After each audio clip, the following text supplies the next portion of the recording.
viewers. We're back with another fun digital conversation. I'm Ridhima Bhatnagar. Uh, there has been a big change at Twitter. You've got Jack Dorsey stepping down, and now you've got Parag Agrawal as the new CEO. That announcement was made official late last night. Uh, Again, you have an Indian at one of the top positions. So from Google Sundar Pichai to now Twitter. What does this mean? What makes Indians stand out? That's one aspect what we want to discuss. But the other aspect also is that why are we seeing so many of our own young talent leaving and wanting to take these high positions outside? To discuss all of this, I have with me Dilip Cherian as well as Harish Bijur. Good to have both of you. Dilip, I'll begin with you. What do you make of this big change that has taken place? As I said, one, it's great. From Google to Adobe to now Twitter, you have an Indian. What do you make of this move? What do you think makes Indians stand out in this vast talent pool? For a start, I hope that he doesn't rename the company Agrawal Tweets. Okay. But having said that, I think that the Indian talent pool is phenomenal. And as Jack Dorsey has said, Parag is someone who he trusts to the bone, which is a rare endorsement from a founder. I think that this is endorsement of not only technical skills. A lot of our of those of Indian origin are renowned for their technical skills. But I think that here there is acknowledgement of much more. Because what Twitter is looking for is a hands-on CEO who is going to be, in Jack Dorsey's words, being given the space to actually run the ship in the manner he wants to. So I think that is very important, because here is a man who has multiple skills, not just the skill of being technologically savvy and able to, he has to lead a team which has, and he's also going to be working with the new chairman. Please understand that that's also part of the announcement. So with the founder actually stepping off the board, you are really talking of Twitter 2.0 or 3.0, whatever you want to call it, because Twitter needs reinvention, and it needs to also reassess its place where it's being tortured in many countries, being pushed against in many countries. So I think he has a big new role, which he's probably capable of doing.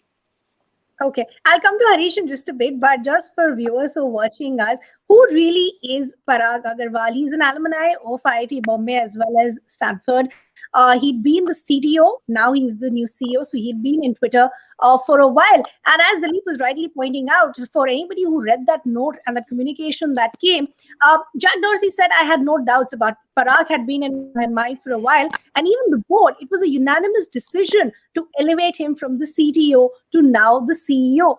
Harish, that's the question then. What do you think is the specific talent that there seems to be no doubt when we need to make this big transition or big announcement? As Jack Dorsey said, it's not easy for somebody, to hand over the helm, especially for a big company like Twitter. But he said it was unanimous. The board had no issues about it. And I had Parag in my mind for a very long time. Okay. See, firstly, I think, the CEO is a merit statement out here in terms of, he's the Twitter CEO. It is a merit statement in the sense that he's first the CEO and then he's an Indian. So to that extent, I would say that, it's a point of pride to say that a fair number of Indians are dominating global positions as CEOs.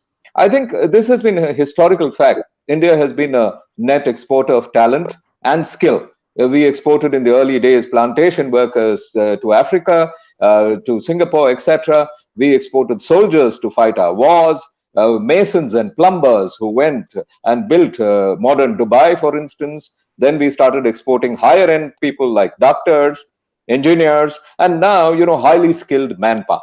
So I think, we are moving from, this business of saying that, low skill to high skill. So it's a great thing. There's a little bit of India in every space. And from a geo-marketing point of view, there is a clever point. And the clever point is that, an India-facing Indian face is a great geopolitical and geo-marketing reality, because this is where the action is. The action is in India and certainly in China. That's the question that I was getting to. Dilip, I just want to read some of the other names of the top positions that are currently held by Indians. You have IBM, Google, as I pointed out, Microsoft, Adobe, MasterCard, Diageo, and so many others. Where does this then put India's positioning on the global map?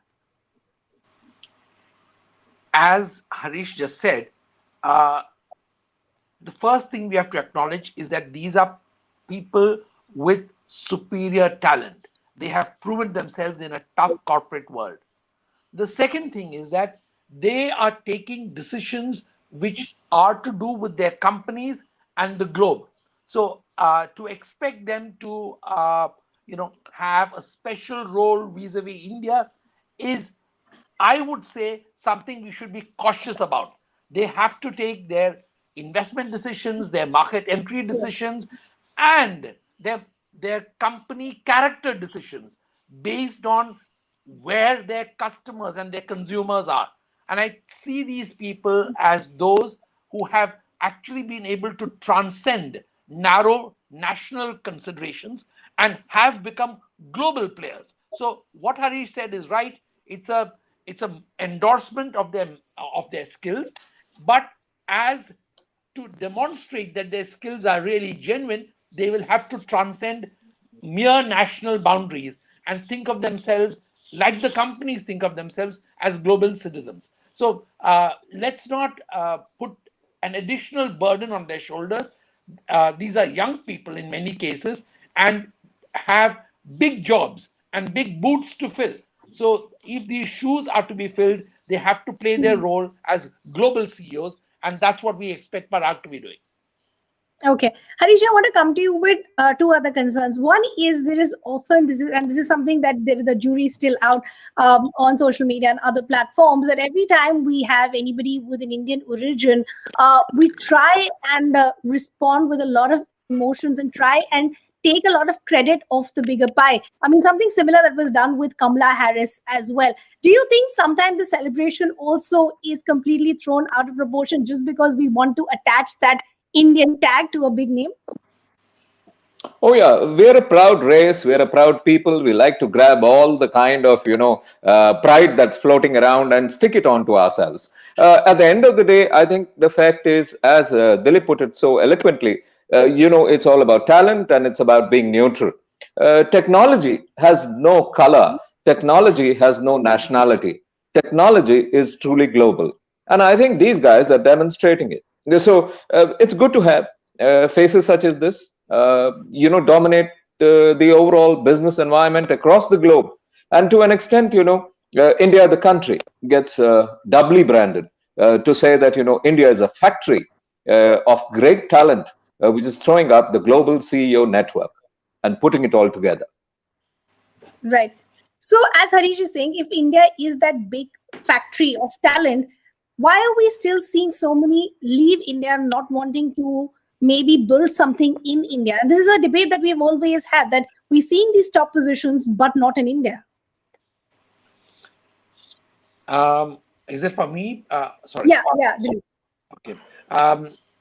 The real reason is that we are not creating an enabling environment. We may waffle around it, we may talk about all kinds of things, but the constraints that are put on companies in India are onerous. That's one. Second, are we creating a startup culture?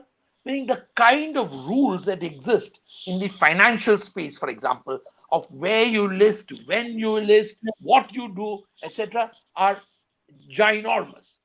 And the third thing is that you don't see the Indian capital markets being ready to back the kind of fresh young talent. If you look at where the money in the markets are going, will be like, are we really not creating a startup culture? I mean, you had 41 unicorns till the last count yesterday, when you had Slice also becoming a unicorn. So do you then think, are we not doing enough for a startup ecosystem? Because the numbers might say that we actually do have a pretty thriving startup ecosystem. Good point, Ridhima. I don't. Go ahead. No, go ahead. Yeah. Go ahead. Sure, Sorry. Hari, please go. I would put it this way that, there are two types of people in the world. One type of a person who likes to work for someone else, and the other type of a person who likes to work for himself, themselves, etc. So the startup culture is all about that working for myself and building together an ecosystem where everyone is a partner. So the new startup culture is that India, as at yesterday, ever since 2011, when the first unicorn happened in India, yesterday's slice was the 77th unicorn. And guess what? All these guys, literally all of them, out of 77, 64 are based out of India or partly based. 34 Yeah. are based out of Bengaluru. Mumbai is big and Delhi is big. Delhi NCR is number 2 and Mumbai is number 3. Now, these are different kinds of companies. So there are people like Parag who will work for Twitter and dominate the world scenario. And there are 77 unicorns with Slice, which are going to be based in India and which are going to talk about the local story and go global thereafter. Okay, fair enough. Dilip, I want to come to you specifically to Twitter. I mean, the last year we saw the government and Twitter at loggerheads. The top management of Twitter was also summoned, multiple cases that came up. With now an Indian at the top position, do you then think this makes Parag's job even more difficult? How do you view the relationship going forward between Twitter and the Indian government? For a start, the Indian government tends to treat with kid gloves CEOs when they are Indians, because you don't want a visible situation of an Indian CEO bristling at the fact that a government of the country where he came from is actually hemming him down. I'm sure that all kinds of pressures will continue to exist for Twitter if it wants to be the kind of platform it is. If Twitter is to be the voice of absolute freedom and the ability to just not worry about the narrow politics of any one region, then Twitter's character is something that I'm sure that Jack Dorsey knows that Parag is going to espouse. So I'm not seeing him make a retreat. I certainly hope him actually advancing. In Harish, fact, how do you? I would like to add just one bit of nomenclature adjustment to what we are discussing. I wouldn't like to call these guys Indians. I would like to call them people of Indian origin. Because, Sure. if we otherwise, we might say that we have an Indian vice president in the United States of America. Okay. And in the future, we don't know. So I think, these are people of Indian origin and they bring great pride to India. But listen, they're neutral folk and they will take decisions for the country they represent or for the corporations they represent across the globe.